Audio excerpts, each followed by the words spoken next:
রাসূলুল্লাহ সাল্লাল্লাহু আলাইহি ওয়াসাল্লাম কদরের রাতগুলোতে কি কি ইবাদত করতেন? আমি খুঁজে 5টা আমলের কথা পেয়েছি বিশেষভাবে। কমন যে আমলগুলো সেগুলো তো ছিলই, বিশেষভাবে 5টা কাজ রাসূল সাল্লাল্লাহু আলাইহি ওয়াসাল্লাম এই কদরের রাতে করতেন। 1 নম্বর কাজ হচ্ছে তিনি সারা রাত জেগে ইবাদত করতেন এবং পরিবারের লোকদেরকে ঘুমোতে দিতেন না, উঠিয়ে দিতেন। বছরের অন্য কোনো সময়ে সারা রাত জেগে ইবাদত করার কোনো নজির রাসূল সাল্লাল্লাহু আলাইহি ওয়াসাল্লামের জীবনে ছিল না।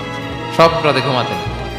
আমি জোহর বারুতে একটা কনভেনশনে the daily routine of prophet সাল্লাল্লাহু আলাইহি ওয়াসাল্লাম একটা আলোচনা করেছিলাম, যেখানে রাসূল সাল্লাল্লাহু আলাইহি ওয়াসাল্লামের দৈনন্দিন জীবনের রুটিন আলোচনা করেছিলাম। সেখানে আমরা বলেছি যে রাসূল সাল্লাল্লাহু আলাইহি ওয়াসাল্লামের দৈনন্দিন অভ্যেস ছিল তিনি এশার পরেই তাড়াতাড়ি ঘুমিয়ে পড়তেন আর মিড নাইটে উঠতেন। রাসূল সাল্লাল্লাহু আলাইহি ওয়াসাল্লামের কর্মদিবস শুরু হতো মিড নাইটে।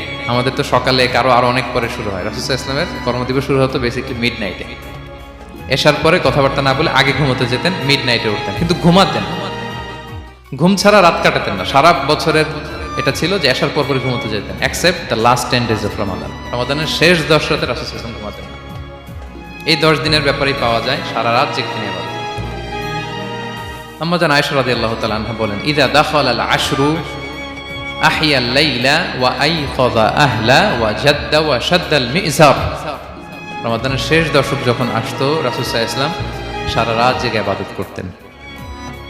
পরিবারের সদস্যদেরকে জাগিয়ে তুলতেন, স্ত্রীদের ঘুমাতে দিতেন না, জাগিয়ে তুলতেন। ফাতেমা রাদিয়াল্লাহু তাআলা আনহার ঘর পাশেই ছিল, তাদেরকে যে জাগাতেন এবং নিজে সারা রাত ইবাদত করতেনই।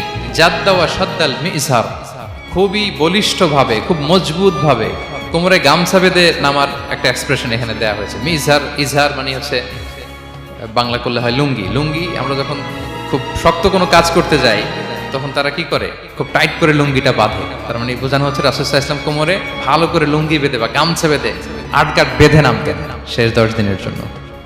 এই সময় তিনি মানে কাউকে কেমন যেন চিনতেন না, সবসময় ইবাদতে মগ্ন থাকতেন। এটা আমরা করতে পারি যে শেষ 10 দিনে, আর যেহেতু 3 দিন বাকি, আমরা একটা স্পেশাল প্ল্যান করতে পারি যে আমরা আমাদের সর্বোচ্চটুকু উজাড় করে দিয়ে লাস্ট 10 days অফ রমাদানের এই বরকত আমরা হাসিল করবো, এটা যেন আমাদের মিস না হয়। তাহলে এটা আমরা একটা পেলাম। 2 নাম্বার হচ্ছে ইতিকাফ করা। রাসূলুল্লাহ সাল্লাল্লাহু আলাইহি ওয়াসাল্লাম রমাদানের শেষ 10 দিন ইতিকাফ করতেন। আম্মা জান আয়েশা রাদিয়াল্লাহু তাআলা আনহা বলেন, কানা ইয়াতাকিফুল আশরাল আওয়াখির মিন রমাদান। রমাদানের শেষ দশকে তিনি ইতিকাফ করতেন হাত্তা তাওয়াফাহুল্লাহ, ওনার ইন্তেকালের আগ পর্যন্ত এই অভ্যাসটাই তিনি জারি রেখেছেন। সুম্মা আতাকাফা আজওয়াজুহু মিন বা'দি, তারপরে ওনার স্ত্রীরা ইতিকাফ করেছেন। আরেক বর্ণনা এসেছে ইয়াতাকিফু কুল্লা রমাদান 10 আইয়াম, প্রতি রমাদানে তিনি 10 দিন ইতিকাফ করেছেন। কিন্তু যেই বছর তিনি ইন্তেকাল করবেন সে বছর তিনি 20 দিন ইতিকাফ করেছিলেন। প্রতি রমাদানে 10 দিন, আর যে বছর ইন্তেকাল করবেন সে বছর কয় দিন? 20 দিন তিনি ইতিকাফ করেছিলেন মসজিদে নববীতে। তাহলে আমরা এই রমাদানের শেষ দশকে এটা করতে পারি। 2 নম্বর পয়েন্ট হচ্ছে ইতিকাফ করা। যারা আমরা করিনি তারা আমরা ইতিকাফ করতে পারি। আমাদের আইআইএম এর মসজিদ এটা ইতিকাফের জন্য একটা উর্বর জায়গা। আমরা যখন এই ক্যাম্পাসে ছিলাম তখন দেখেছি যে এখানকার ইতিকাফের পরিবেশ যে এত সুন্দর এটা কল্পনাই করা যায় না। অসাধারণ পরিবেশ। আপনি যদি ইতিকাফ নাও করেন, রাত 2টা বা 3টার দিকে সেন্ট্রাল মস্কে এসে বসে থাকলেও হবে।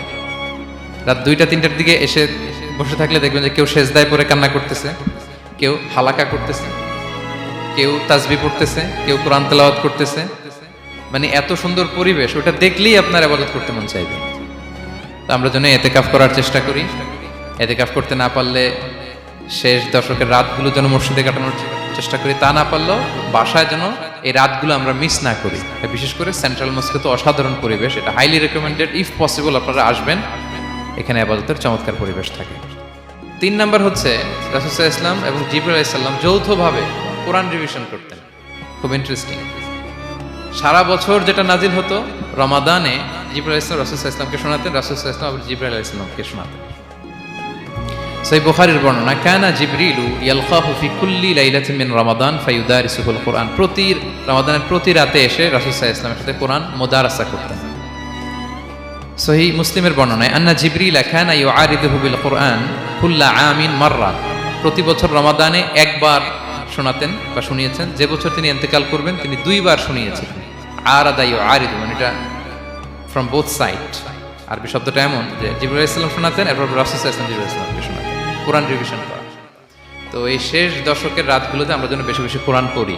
কোরআন তেলাওয়াত, কোরআনিক রিসাইটেশন হতে পারে, কোরআনের অর্থ পড়া হতে পারে, তাদাব্বুরে কোরআন হতে পারে, কোরআনের হালাকায় জয়েন করা হতে পারে, ইন ইটস এনি ফর্ম। আমরা যেন কোরআনের সাথে অ্যাটাচমেন্টটা বাড়াই লাস্ট 10 days অফ রমাদানে।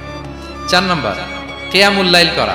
রাসূল সাল্লাল্লাহু আলাইহি ওয়াসাল্লাম কিয়ামুল লাইল করতেন, এবং কিয়ামুল লাইল শব্দটাকে রাসূল সাল্লাল্লাহু আলাইহি ওয়াসাল্লাম কদরের সাথে জুড়ে দিয়েছেন। সহিহ বুখারীর বর্ণনায় তিনি বলেছেন, মান কামা লাইলাতাল কদরি ঈমানা ওয়া ইহতিসাবা গুফিরা লাহু মা তাকাদ্দামা মিন যামবি। কদরের রাতে যে কিয়ামুল লাইল করে বিশ্বাস নিয়ে এবং নাজাতের প্রত্যাশা নিয়ে, তার পূর্বের সমস্ত গুনাহ আল্লাহ তাআলা ক্ষমা করে দিবেন। তাহলে কিয়ামুল লাইলটা রাসূল সাল্লাল্লাহু আলাইহি ওয়াসাল্লাম বিশেষভাবে কদরের রাতের সাথে সম্পৃক্ত করেছেন। আমরা যেন প্রতি রাতে কিয়ামুল লাইল করি, লম্বা সময় যেন দাঁড়িয়ে থাকি, লম্বা সময় কোরআনিক রেসাইটেশন করি দাঁড়িয়ে থেকে, লম্বা সময় রুকু, লম্বা সময় সিজদা, স্পেশালি সিজদা। আকরাবু মা ইয়াকুনুল আবদু মির রাব্বিহি ওয়া হুয়া সাজিদ ফাআকসিরু ফিহি দুআ। বান্দা যখন সিজদায় থাকে আল্লাহ সবচেয়ে কাছে থাকে, তো আমরা তো আল্লাহর সবচেয়ে কাছে যেতে চাই এই ক্রিম টাইমটাতে, কি বলেন? আমরা যেন লম্বা সময় সিজদাতে থাকি।